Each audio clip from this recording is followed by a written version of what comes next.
Okay, guys, last video for managing work-life commitments. This time I'm going to talk about changes in the work environment.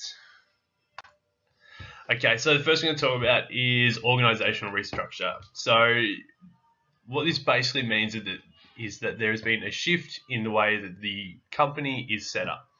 So generally this happens when new management comes in. They'll do an audit of all the positions and see just how much they're actually needed. And they also do this as a way of seeing what areas they can improve on and try to streamline processes. Okay, so this could mean that you might be up for a promotion. You also might fall into a different role that might not be exactly what you're doing at a lower level. And also leads in nicely to our next slide, which is talking about redundancy. So redundancy is when a position that is held is no longer needed by the employer. Okay, so with redundancy, if you are made redundant, it means that you've lost your job and that the employer is therefore no longer allowed to employ someone with the same job title to do what you're doing. This one can be a little bit tricky. Some places can use it as a way of pushing somebody out without forcibly firing them. And they just do a little bit of tricky renaming of positions, so it can be a little bit difficult. So this can happen for a few different reasons. So some places will close down, which we'll talk about a little bit later on. Also, you've got the slowdown due to lower sales or production. So some areas some areas of business might have a slow period, as we would have seen with the internet and the mining boom. So when there's not as much need for employees, they will be made redundant because it's just not the work there for them. And as we said before, the restructures, well, that's not a very good line. The restructures or reorganizes because a merger or takeover happens. Okay, so again, the new management comes in, they try to change things to make it run a little bit better, and this can lead to redundancies. Okay, so a little bit what we talked about in the last slide with the company closure. So pretty straightforward. It's when a business shuts down.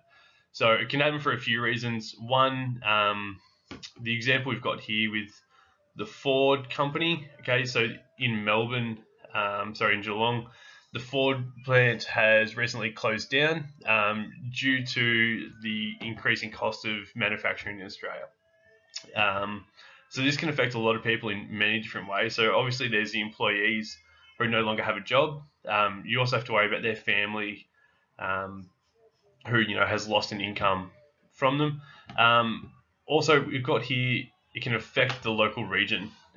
So the example of Geelong with the Ford plant, it employed a lot of people in the region. So therefore, that is a lot of people who are not employed. So your unemployment levels will start to rise. Not only this, but it creates a lot more people on welfare. So there's a lot more strain on the government resources. Next one. So we spoke about one of the reasons for the closure could be new technology. Okay, so this is one of the big issues that's happened in Geelong. Because it is easier to get a machine in, create a machine who can do the exact same job as the employee. Okay, they also don't have to pay the machine to keep working like they would an employee. So the new technology can be a positive and a negative. So on the plus side, it creates a more streamlined process and gets rid of human error. On the downside, though, when you think about the individuals and the employees, it's less opportunity for them to work. Okay, and we're finding that a lot of jobs are being taken over purely because of the increase in technology.